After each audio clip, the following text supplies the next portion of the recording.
বর্তমানে এই MDB resto cafe কিন্তু পপুলার, ভাইরাল হয়ে গেছে, প্রত্যেকের মুখে মুখে কিন্তু এই নামটা রয়েছে। তবে তোমরা কারা কারা এখানে খেতে এসছো অবশ্যই তোমরা জানিও, আর না এলে একবার তোমাদের এখানে এসে ট্রাই করতে হবে, কথা দিলাম তোমাদের সেরা লাগবে। এত এলাকার মধ্যে সেরা মোমো তোমরা টেস্ট করতে পারবে। আমি এতগুলো কী করে খাবো সেটাই ভাবছি।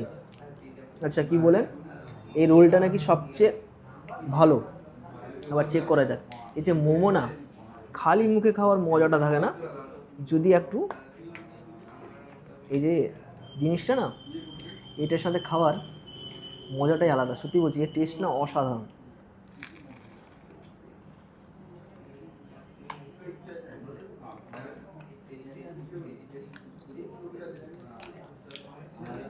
তোমরা যারা এখনও আসোনি একবার এসো আর খেয়ে দেখো কেমন টেস্ট, তারপরে ভিডিওটাকে সেভ করে রাখো, তারপরে বলবে যে দাদা তুমি সত্যিই বলেছিলে, আমরা না গেলে বিশ্বাসই করতে পারতাম না যে এত টেস্ট।